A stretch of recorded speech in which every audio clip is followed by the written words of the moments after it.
नमस्कार। आर के त्यागी, गाजियाबाद NCR दिल्ली। ओम सच्ची जनवानी चैनल पर आपका स्वागत है। चैनल को सब्सक्राइब करें, वीडियो को शेयर लाइक कमेंट करें। चैनल को सब्सक्राइब करें, आपका 1 सेकंड खर्च होगा, और वीडियो को शेयर करें, सभी रिटायरी साथियों को मोबिलाइज मोटिवेट करें। आइए बात करते हैं इंश्योरेंस पॉलिसी की। वर्तमान में जो इंश्योरेंस पॉलिसी, नई इंश्योरेंस पॉलिसी और रिटायरीज और सर्विंग एम्प्लॉयज़ की एक ही पॉलिसी के नाम से आई है, वो भी ढाक के 3-5 साबित हुई है।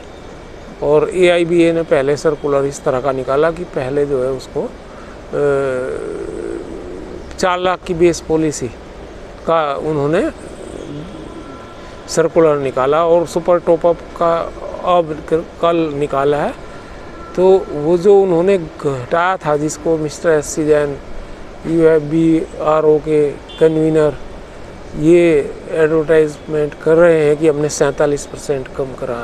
हालांकि वो भी उनके कराने था, तो एक्टिविस्ट लगातार इसमें मेहनत कर रहे हैं, कह रहे हैं, और उन्हें कह रहे हैं कि भाई खंडेलवाल कमेटी के अनुसार हमें फ्री ऑफ कॉस्ट मिलना चाहिए इंश्योरेंस।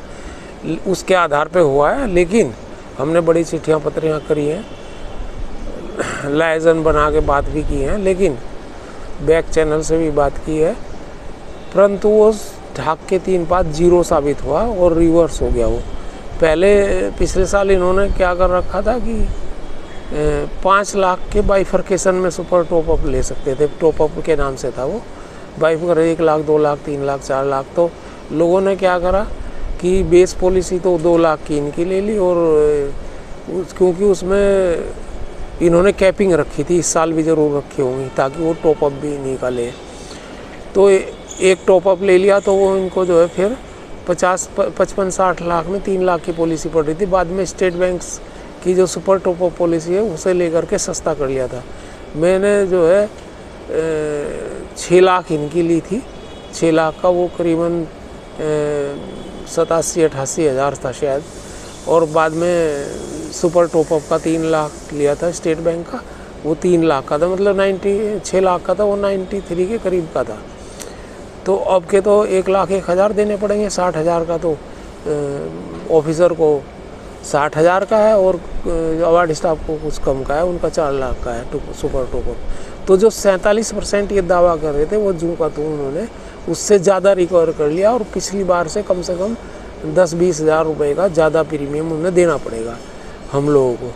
तो ये था, और ये बहुत ही गलत बात है, हम इसको कंडम करते हैं। मैंने सुबह ही तमाम एक लेटर बना करके जो है भेजा है, जनरल लेटर, और तमाम UFB लीडर्स को भी भेजा है, और इनको भी भेजा है, रिटायरी लीडर्स को भी, और ये ऐसे मुद्दे को उठाना चाहिए। SCN और दूसरे लोगों को भी भेजा है।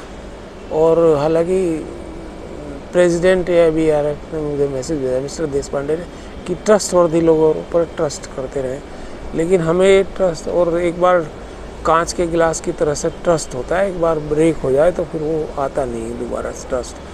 बात बिल्कुल सही है ये, लेकिन ट्रस्ट कैसे करें जब लगातार हम नुकसान, हमारी हार्ड अर्नड मनी जो 35-40 साल हमने करी, वो सारी हमारे हाथों से निकली जा रही है, और निकल चुकी है ऑलमोस्ट। तो ये दुखदाई बात है, और हम इसको कंडम करते हैं, अपोज करते हैं इस पॉलिसी को भी, और इस जितना भी ये हमसे छीना जा रहा है पैसा इंश्योरेंस के नाम पर, इस पर भी। और मुश्किल से 8 लाख में से 1-1.25 लाख लोग इंश्योरेंस लेते हैं, उनको भी इस तरह से परेशान किया जा रहा है, क्योंकि मजबूरी है उनकी, इतना पैसा होता ही नहीं इंश्योरेंस का, इतना महंगा कैसे लें। और वैसे हमारी तो डिमांड ये थी शुरू से ही कि बैंक पॉलिसी दे, बैंक दे अपनी तरफ से ये पॉलिसी का पैसा। तो हमने पीछे ये भी डिमांड रखी थी कि भाई अगर तो इस साल तुम नहीं दे सकते तो 50% इंश्योरेंस प्रीमियम आप इस साल बियर करें, और अगले साल से 100% इंश्योरेंस प्रीमियम बियर करें। और ये तमाम लेटर्स इस तरह के हमने सभी को लिखे थे, फाइनेंस मिनिस्टर, IBA, DFS और दूसरे लोगों को, PM को भी, और अन्य तमाम लीडर्स को भी लिखे थे। तो ये कहीं ना कहीं एक जो है धोखा है, इस रिटायरी की जो इंश्योरेंस पॉलिसी है, बड़ा धोखा है, और हम इसका घोर विरोध कर रहे हैं।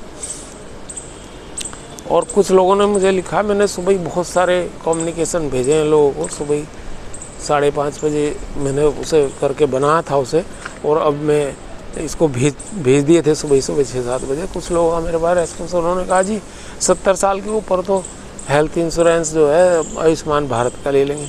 हाँ ठीक है, ले सकते हैं, लेकिन मैंने उन्हें ये भी बताया कि आयुष्मान भारत स्कीम कितनी भी बढ़िया हो पर उसमें डिस्क्रिपेंसीज़ हैं।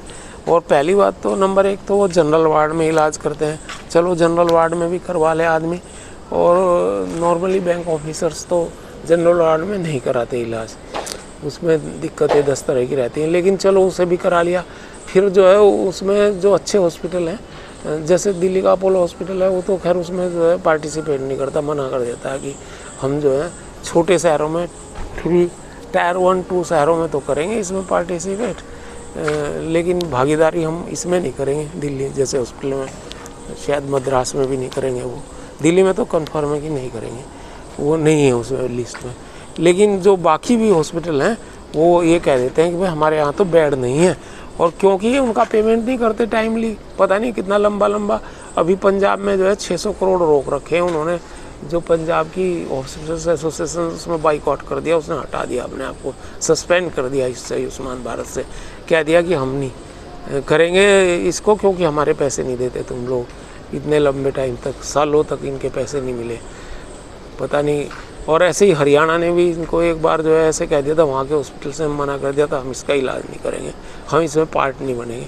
तो जब पैसे नहीं तुम दोगे तो फिर कैसे कोई करेगा, लोग मजबूरी में फिर जाते ही हैं उसी में प्राइवेट हॉस्पिटल में, और जो 60 से 70 के बीच हैं उनका क्या होगा, और वो जो है सब स्टैंडर्ड हॉस्पिटल उसमें आयुष्मान भारत में इलाज करते हैं, जो 1 के 2 वैसे ही करते हैं, झूठे सच्चे क्लेम बिल उसमें ऐड कर लेते हैं साइन करा करके, तो इसलिए ये हो नहीं पा रहा। तो इसकी ये डिस्क्रिपेंसी है, लोगों ने मुझे बताया, कई डॉक्टर्स से भी मेरी चर्चा हुई तो उन्होंने मुझे ये सब बात बताई जिनके निजी नर्सिंग होम है और वो इसके पार्ट हैं, उनके पेमेंट नहीं हुए, तो इसलिए वो कहते हैं हम तो मना कर देते हैं कि हमारे पास नहीं है। और कई केसेस में उनके कोर्ट में केस हो गए उस संबंध में, तो कोर्ट में उनसे वो बता रहे थे डॉक्टर कि हमारे से उलझल सवाल करे तो हम क्या फ़ायदा है ऐसे वो करने का, हम उसके शक के दायरे में आए और इन्वेस्टिगेशन के दायरे में आए। ये चीज़ें हार्ड फैक्ट्स हैं, ये सच्चाई है, झूठ बोलने से प्रचार करने से कुछ नहीं होता, लेकिन जो वस्तु स्थिति है प्रैक्टिकल चीज़ है वही देखनी पड़ेगी। उस टाइम हॉस्पिटल में ये थोड़ा ही आदमी करेगा कि भाई पहले बेड की लिस्ट दिखाओ, ये दिखाओ, उससे जल्दी होती है, मरने को पेशेंट पड़ा उसे जहाँ जगह मिलती है वहाँ जाता है वो, और वो फिर अपने पैसों से इलाज करवाता है, उधार नहीं है पैसे तो कहीं से अरेंज करता है उधार। तो ये सारी चीज़ें हैं इसमें डिस्क्रिपेंसी, तो इसका हम विरोध कर रहे हैं और विरोध करते रहेंगे, और सुप्रीम कोर्ट से हम निवेदन करते हैं, अपील करते हैं इस पर स्वतः संज्ञान ले और इसको ठीक कराए। ये जो है सीनियर सिटीजन्स, रिटायरीज जिन्होंने बैंक की सेवा में इतने समय गुजारा उनके लिए धोखा है, धोखा, और उनके पैसे की लूटिंग चीटिंग है इंश्योरेंस कंपनियों के साथ। इंश्योरेंस कंपनी कर रही है और साथ में ये IB वगैरह भी इसको प्रमोट कर रही है, तो हम इसका विरोध करते हैं। धन्यवाद साथियों, भारत माता की जय, वंदे मातरम।